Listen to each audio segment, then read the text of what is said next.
अस्सलामुअलैकुम। आज हम लोग करेंगे class 9 life science chapter 10 nutrition part 1 page 166। Concept of nutrition. First topic. All living organism require food. It is needed for growth, movement, reproduction, energy production, healing and repair, resistance of disease and so on. सारे living organism को food की ज़रूरत होती है, growth के लिए, movement के लिए, रिप्रोडक्शन के लिए, एनर्जी प्रोडक्शन के लिए and so on. Living organism either synthesise करेंगे, अपना फूड खुद बनाएंगे, या फिर कलेक्ट करेंगे अपना फूड एनवायरनमेंट से। फूड में बी यूटिलाइज डायरेक्टली और इनडायरेक्टली। What is digestion? वो प्रोसेस जहाँ पे इन्वॉल्व होता है which is basically involve in the conversion of complex food, यानी कि कॉम्प्लेक्स फूड कन्वर्ट होगा सिंपल प्रोडक्ट में, उसी को हम लोग डाइजेशन बोलेंगे। ये digestion food digested product absorb होता है इन द बॉडी और ये ट्रांसफॉर्म्ड होता है into the constituent of protoplasm by the process of assimilation. ये एनर्जी के अलावा हम लोग को carbohydrates, protein, fat, minerals, vitamins and water की भी ज़रूरत होती है बहुत सारे लाइफ प्रोसेसेस को कैरी आउट करने के लिए। All these essential substances are collectively called nutrients. So we will come to the definition of nutrient. Organic and inorganic material which the living organism collect from the nature to perform all the fundamental activities of the body. यानी कि organic और inorganic materials जो living organism collect करेगा nature से, ताकि वो सारा fundamental activities अपने body का carry out कर सके, that is known as nutrient. Some examples are given here: protein, fat, carbohydrates, vitamins, minerals and water. Again, nutrients can be grossly of two types: proximate principles and protective principle.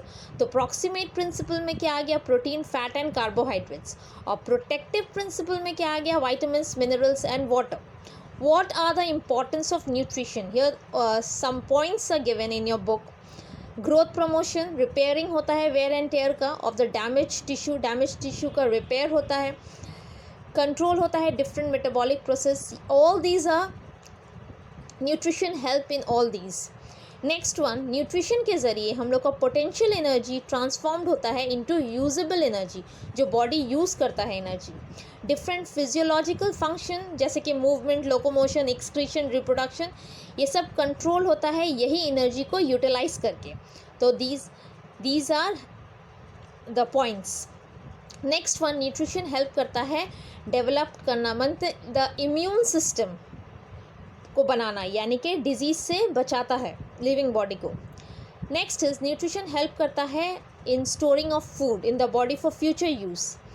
तो ये stored food, from stored food the future energy is produce. ये stored food से future energy को हम लोग produce करते हैं जब मेरा फूड का शॉर्टेज होता है। Next is nutrition play a special role in production of heat energy. तो न्यूट्रिशन हीट एनर्जी प्रोडक्शन में भी हेल्प करता है। नेक्स्ट सी हियर PM का full form and the definition of malnutrition is given here. तो go through this definition and the full form of PM is protein energy malnutrition. Page 167 में देखिए, next topic है types of nutrition. Plant nutrition दो type का है, autotrophic and heterotrophic, और दो phase है प्लांट न्यूट्रिशन का, that is synthesis and assimilation. तो preparation, what is the definition of synthesis? Organic food matter को बनाना, यानी कि preparation of organic food matter is known as synthesis. And what is assimilation? It is the incorporation of simple food matter within the protoplasm, यानी कि within the protoplasm जो simple food matter बनता है for different function is known as assimilation. Autotrophic nutrition में क्या होगा? Plant obtain करेगा simple inorganic food elements liquid की शक्ल में या गैस की शक्ल में और प्रोड्यूस करेगा ऑर्गेनिक फूड मैटर।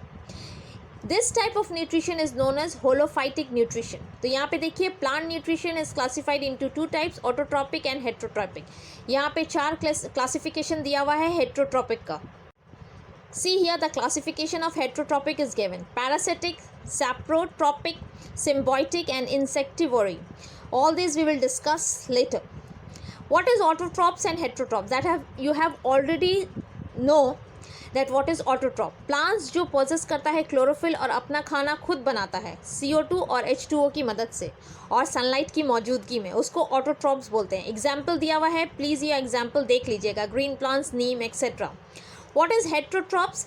प्लांट जो डिपेंड करता है दूसरे होस्ट प्लांट पे या डेड डिकेइंग ऑर्गेनिक मैटर पे अपना न्यूट्रिशन के लिए, उसको बोलते हैं हेट्रोट्रॉप्स. एग्जाम्पल फंगाई, ठीक है, Mucor etcetera. Different types of heterotrophic plant nutrition. तो यहाँ पे जैसे बताए थे सबसे पहले पैरासिटिक पढ़ेंगे. तो पैरासिटिक न्यूट्रिशन क्या है? The process by which the plant obtain their necessary nutrition from any other living plants. यानी कि प्रोसेस जहाँ पे प्लांट ऑब्टेन करेगा necessary nutrition from any other plants, दूसरे प्लांट से या एनिमल से, उसको हम लोग पैरासिटिक न्यूट्रिशन बोलेंगे. तो प्लांट ड्रॉइंग इन न्यूट्रिशन, जो प्लांट न्यूट्रिशन लेता है उसको पैरासाइट्स बोलते हैं, और जहाँ से न्यूट्रिशन लेता है उसको बोलते हैं होस्ट. तो पैरासाइट्स जनरली सक इन न्यूट्रिशन. पैरासाइट सक इन करेगा nutrition with the help of Hostoria of the adventitious roots. Again, there are two types of parasitic nutrition: total parasite or hollow parasite, and partial parasite or semi-parasite. What is total parasite? Plants which draw their total nourishment from the respective host. Plant जो अपना total nutrition लेगा respective host से, उसको हम लोग बोलेंगे total parasite. Totally it is dependent on other host. Example यहाँ पे है टोटल स्टेम पैरासाइट में क्या आ गया? Cuscuta. Okay, so go through this the examples. Partial parasites में क्या है?